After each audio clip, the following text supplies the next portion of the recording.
जय हिंद साथियों, मैं अभिषेक दुबे स्वागत करता हूं आप सभी का अपने इस YouTube प्लेटफॉर्म में। आशा करता हूं कि आप सभी लोग अच्छे होंगे। तो क्या आप सभी लोगों ने कभी सोचा है कि पूजन में आचमन करने के बाद, पवित्रीकरण के बाद आखिर हमारे धर्म ग्रंथों में विद्वानों ने प्राणायाम करने का नियम क्यों बताया है? आइए इसके विषय में जाने। उससे पहले मैं आपको एक छोटी सी स्टोरी बताता हूँ, तो ध्यान से सुनिए।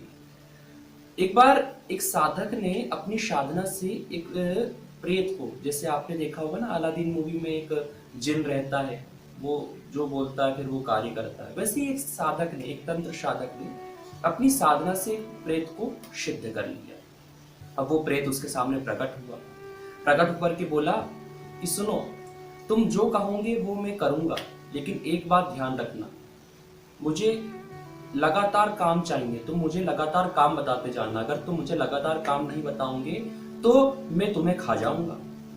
तब वो तंत्र साधक ने जो जो काम थे उसको बताया। अब वो प्रेत भी ऐसा कि महीने भर के काम को जो है मिनटों में कर देता था, ऐसा था। तो वो तंत्र साधक भी परेशान हो गया, भाई अब कितने काम बताऊं मैं। तो तंत्र साधक जो है एक संत की शरण में पहुंचा और अपनी जो अ, चिंता थी वो संत को बताया। तो संत ने बोला ठीक है, वो प्रेत को मेरे पास लाओ। तो संत ने बोला प्रेत को कि जाओ, जाकर के जंगल से जो सबसे लंबा वृक्ष हो वो वृक्ष काट करके मेरे पास लाओ।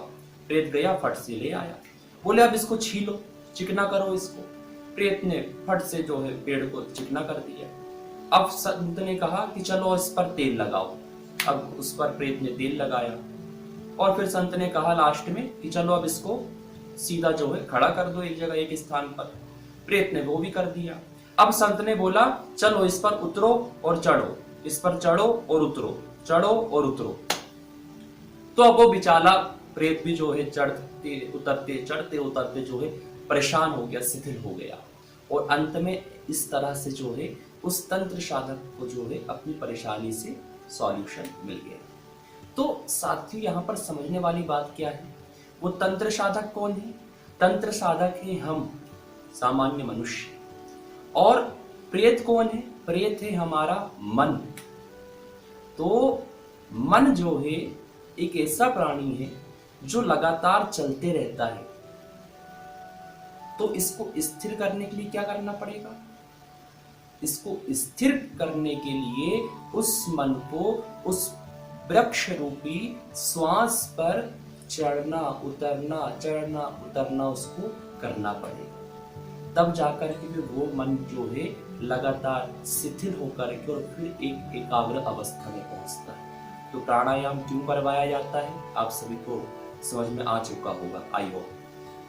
प्राणायाम इसलिए कराया जाता है कि जब आप पूजन कर्म में कर बैठ रहे हैं तो अब आपकी एकाग्रता जो है पूर्ण रूप से पूजन में लगे। इसलिए पूजन कर्म कांड में प्राणायाम करने का नियम बताया गया है। तो ये तो हो गया कर्म कांड में प्राणायाम करने का नियम। तो क्या प्राणायाम से और कोई भी नियम और कुछ भी फायदे हैं? आप सभी लोग भी, कॉमन सी बात है, सभी लोग जानते होंगे, पर एक विशेष फायदा मैं आप सभी को बताता हूँ। अच्छा ये बताओ, आप सभी लोग तीर्थ स्थानों में तो गए होंगे, तीर्थ स्थानों में गए होंगे। अभी मैं कुछ ही समय पहले अमरकंटक गया हुआ था। तो वहां पर मैंने देखा कि एक संत जो है 300 साल उनकी आयु है। केदारनाथ आप चले जाइए, 400 साल से बोले वो संत तपस्या कर रहे हैं। तो क्या ये पॉसिबल है?